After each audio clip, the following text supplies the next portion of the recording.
ప్రతి విషయాన్ని అడ్డంగా విమర్శించడమే పనిగా పెట్టుకుంది ఈనాడు. విద్యార్థుల భవిష్యత్తును దృష్టిలో పెట్టుకుని ప్రపంచ అవకాశాలతో పోటీ పడేలా నైపుణ్యాలు పెంచడం కోసం ప్రభుత్వం బైజూస్తో ఒప్పందం చేసుకుంది.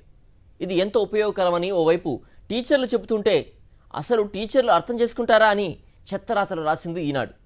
ఏనాడు నిజాలు రాయలేని ఈనాడుకు ఇదో జబ్బు. చంద్రబాబు మినహా మరెవరూ కనిపించని కబోదితనం. వైఎస్ జగన్ ప్రభుత్వంపై బురద చల్లడమే పని. బైజూస్ పై బురదరాతలు రాయడమే పనిగా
ఉన్నాయి.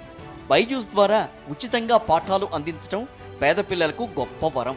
ఈ లెర్నింగ్ కోసం పిల్లలందరికీ ఉపాధ్యాయులకు కూడా ఉచితంగా ట్యాబ్లను సమకూరుస్తుండడం సాహసోపేతమైన నిర్ణయం అంటున్నారు స్కూళ్లలో టీచర్లు.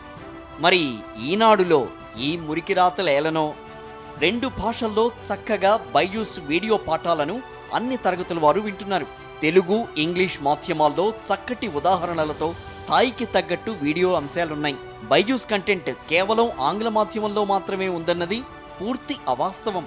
పిల్లలు తెలుగు, ఇంగ్లీష్లో నేర్చుకోవడానికి వీలుగా కంటెంట్ ఉంది. భాషను ఎంపిక చేసుకునే అవకాశం విద్యార్థులకు కల్పించారు. పిల్లలకు సందేహాల నివృత్తికి అవకాశం లేదు అన్నది ఈనాడు కట్టుకథ. కానీ పాఠశాలలో ఉపాధ్యాయుడు పాఠం బోధించాక సంబంధిత వీడియోను విద్యార్థులు పరిశీలించిన తర్వాత ఇంకా సందేహాలుంటే మరుసటి రోజు నివృత్తి చేస్తున్నారు.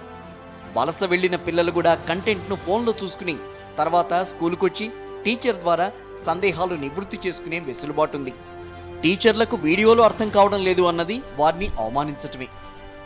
ఈనాడు రాసిన ఈ పిచ్చిరాతను టీచర్లు తీవ్రంగా ఖండిస్తున్నారు.